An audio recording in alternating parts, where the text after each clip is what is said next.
Hello friends, আসসালামু আলাইকুম। আজকে আমি আপনাদের জন্য আরও একটি ভিডিও নিয়ে এসেছি। আশা করি আপনাদের ভালো লাগবে। অ্যান্ড ফ্রেন্ডস, বলে রাখা ভালো, যদি আমার ভিডিওটি ভালো লেগে থাকে এবং আমার ভিডিওটি শেষ পর্যন্ত দেখে থাকেন, আমাকে অবশ্যই কমেন্ট করবেন। And please please most important যে কথাটি, সেটি হচ্ছে আমার চ্যানেলটিকে সাবস্ক্রাইব করে দিন প্লিজ। সাবস্ক্রাইব করে আমার চ্যানেলের সাথেই থাকার জন্য অনুরোধ রইল সব ফ্রেন্ডসকে। তো ফ্রেন্ডস, আজকে আমি যে আইটেমটি রান্না করব তা হচ্ছে ঝাল আলু মাংস। এটা হচ্ছে গরুর মাংস। তো ঝাল আলু গরুর মাংস যেটাকে বলে, আমি এই আইটেমটাকে ঝাল আলু মাংস বলা হয়। আমি এই আইটেমটির এই নামটাই আমরা শুনেছি, এটা আমাদের নিজস্ব একটা আইটেম। ঘরোয়াভাবে আমি আমার মার কাছ থেকে শিখেছি। তো আমি এই আইটেমটি আপনাদের সাথে শেয়ার করতে চলে আসলাম। তো শুরু করা যাক। আমি এখানে গরুর মাংস নিয়েছি। গরুর মাংস আমি ধুয়ে রেখেছি। এখানে আমি ব্লেন্ড করে নিয়েছি আদা রসুন পেঁয়াজ। এখানে আমি আলুগুলো ছিলে ধুয়ে রেখেছি। অয়েল নিয়েছি। আমি এখানে ব্লেন্ড করে নিয়েছি জিরে গুঁড়ো, এলাচ, দারচিনি। আমি এখানে নিয়েছি পেঁয়াজ কুচি, রসুন কুচি, দারচিনি, এলাচ, গোলমরিচ। এখানে নিয়েছি হলুদ, মরিচ, ধনে গুঁড়া, আস্ত জিরে। আমি তেজপাতা হয় না, সো আমি তেজপাতাটা এখানে ইউজ করতেছি না, ইউজ করবো না আমি এখানে তেজপাতা। সো আমি শুরু করা যাক ফ্রেন্ডস। আমি এখানে আমার কড়াইটা বসিয়ে নিয়েছি। কড়াইটা গরম হয়ে গিয়েছে অলরেডি।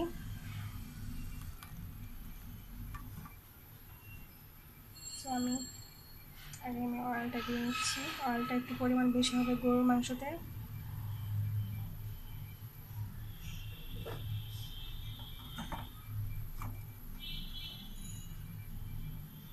অয়েলটা গরম হয়ে গিয়েছে। আমি এখানে আগে একটু লবণ দিয়ে নিব যাতে তেলটা না ছিটে। দেন আমি আলু দিয়ে দিব।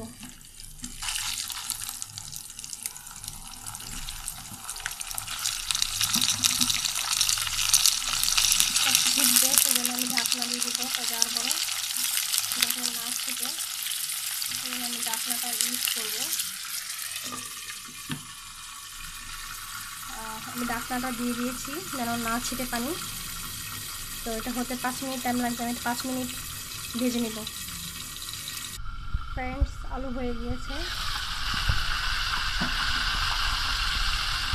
আমি আলুটা নামিয়ে নেব। উঠিয়ে আলুগুলো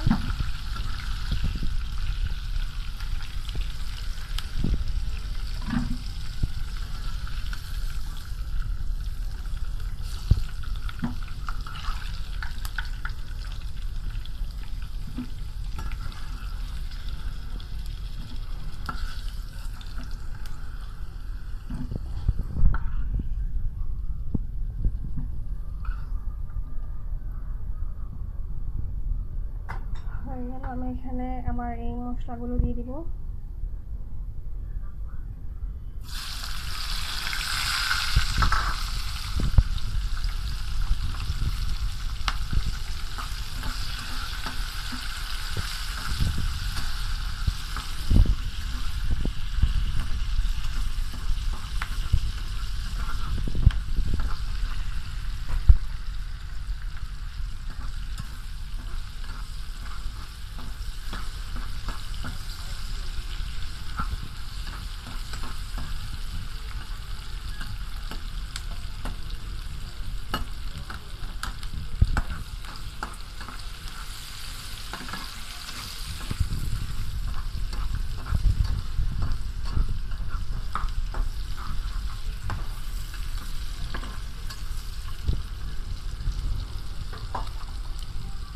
তো পেঁয়াজ ভাজা হয়ে গিয়েছে। আমি এখন ঝরিয়ে রাখা মাংসটা দিয়ে দিব। মাংসটা আমি এখন দিয়ে দিব।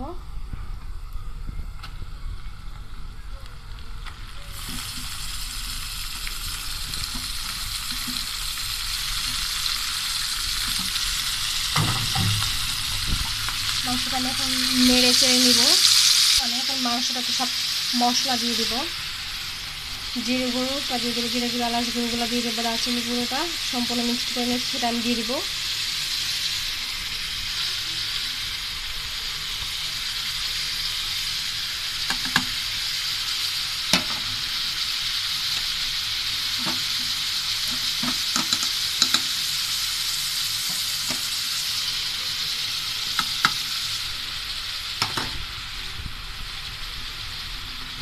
আমি মশলাটা দিয়ে দিব, ব্লেন্ড করে রাখা আদা, পেঁয়াজ, রসুন।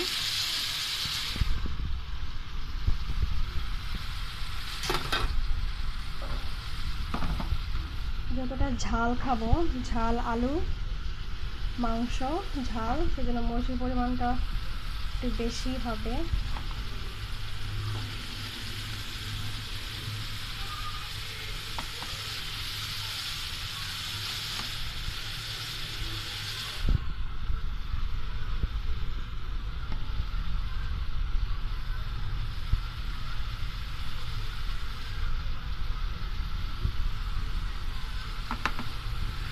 অল্প, একদম অল্প ধনে গুঁড়া দিব, একদম অল্প।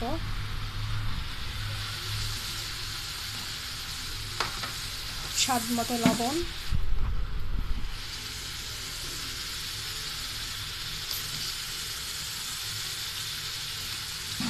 তো এখন আমি এটা নেড়ে চেড়ে নিব।